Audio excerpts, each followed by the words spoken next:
नमस्कार दोस्तों, स्वागत है आपका रेल न्यूज सेंटर पर। रेलवे की अधिक से अधिक जानकारी के लिए सर्च करें www.railnewscenter.com।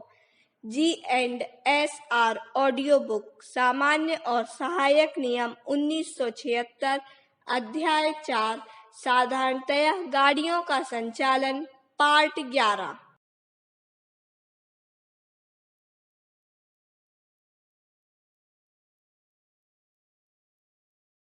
सामान्य नियम 4.21 विद्युत गाड़ी चलाना। पहला, इन नियमों में अन्यथा निर्धारित सिवाय जब विद्युत गाड़ी गतिमान है अथवा जब वह किसी परिचालित रनिंग लाइन पर खड़ी है, तब लोको पायलट सबसे अगले चालन कक्ष में रहेगा।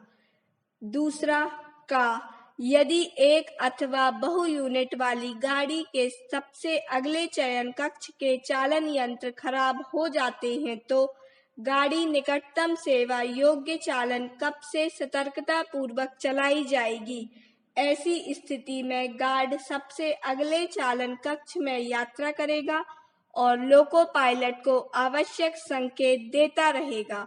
गार्ड आवश्यकतानुसार हॉर्न या सीटी भी बजाता रहेगा और आपात स्थिति में ब्रेक लगाएगा और गाड़ी को सिग्नलों, स्टेशनों और अवरोधों पर सही रूप से रोकने के लिए जिम्मेदार होगा।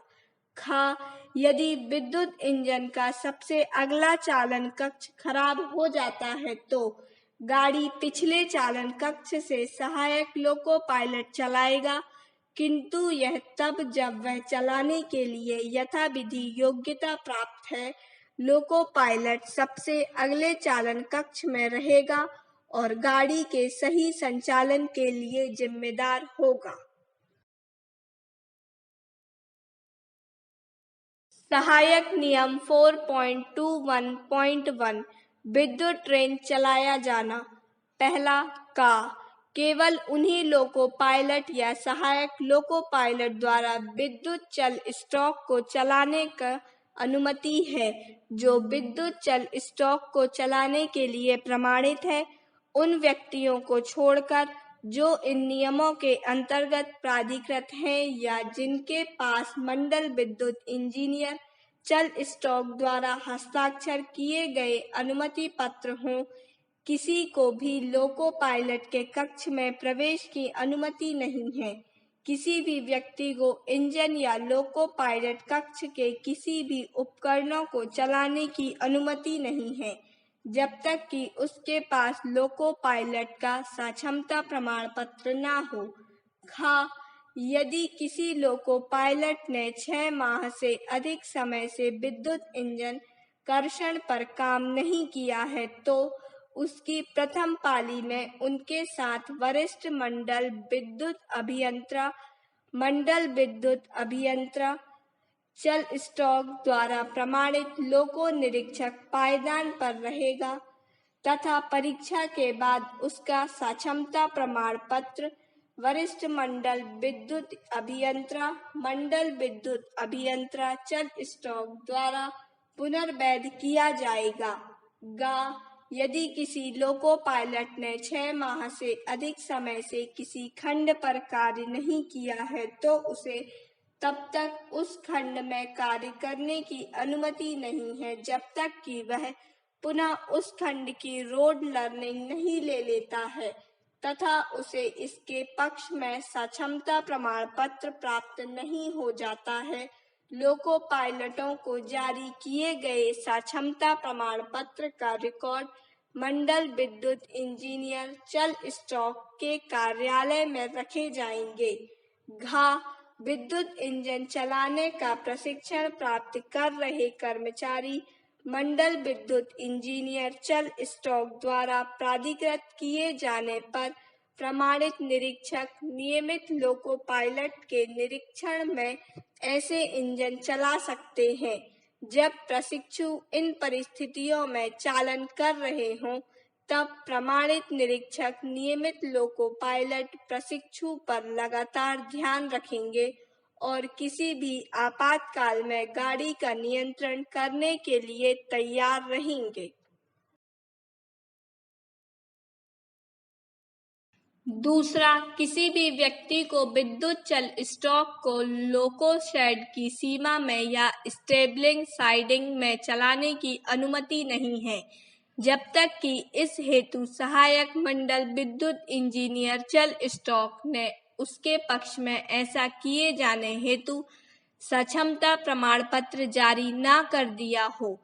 तीसरा, सहायक नियम 4.203 में योग्यता प्राप्त सहायक लोको पायलट का अभिप्राय उस सहायक लोको पायलट से है जिसने लोको पायलट का प्रमोशन कोर्स पास किया है।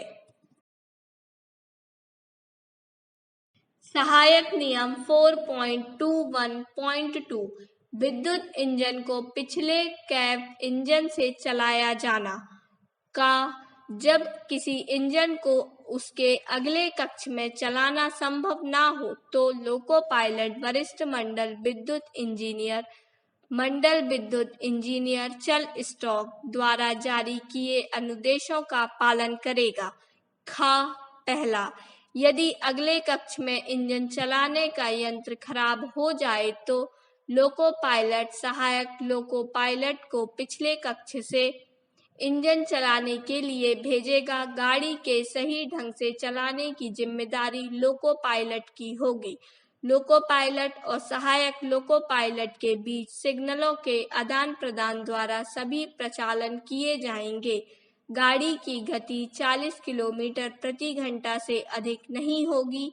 दूसरा, यदि अगले चालन कक्ष के चालन यंत्र खराब हो जाते हैं या किन्हीं कारणवश उसी लोकोमोटिव को पिछले कक्ष से या मल्टीपल लोकोमोटिव में पिछले लोको से लोको पायलट द्वारा चलाया जाना आवश्यक हो, जैसा भी मामला हो, सहायक लोको पायलट अगले चालन कक्ष में रहेगा, आवश्यकता अनुसार सीटी बजाएगा और लोको पायलट के ब्रेक वॉल्व हैंडल को चलाकर जब भी आवश्यकता हो वैक्यूम ब्रेक, एयर ब्रेक लगाएगा। यह सहायक लोको पायलट की ड्यूटी है कि इन परिस्थितियों में वह ब्रेक लगाए और अगले स्टेशन पर रुके। ओवररनिंग के खतरे की स्थिति में या आपातकाल में लोको पायलट भी अपने कक्ष से निर्वात या एयर ब्रेक लगाएगा। गति सीमा 15 किलोमीटर प्रति घंटा से अधिक नहीं होगी। लोको पायलट प्रथम उपलब्धता में विद्युत लोको नियंत्रक को सहायता इंजन के लिए सूचित करेगा। यदि सहायता इंजन की अनुपलब्धता में विद्युत लोको नियंत्रक उसी लोको पर कार्य करने के लिए अनुमति देता है तो लोको पायलट उपर्युक्त पैरा 1 और 2 जैसा भी मामला हो के अनुसार आगे जाएगा। इन परिस्थितियों में प्रथम उपलब्धता पर ऐसे खराब इंजन को बदल देना चाहिए। हमारे इस वीडियो को एंड तक देखने के लिए आपका बहुत बहुत धन्यवाद। आपको हमारा ये वीडियो कैसा लगा हमें कमेंट बॉक्स पर कमेंट कर जरूर बताएं और जो इस चैनल पर नए हैं वह हमारे चैनल इन्फॉर्मेशन सेंटर को सब्सक्राइब कर लें। आप हमारे वीडियो को लाइक एंड शेयर जरूर करें। धन्यवाद।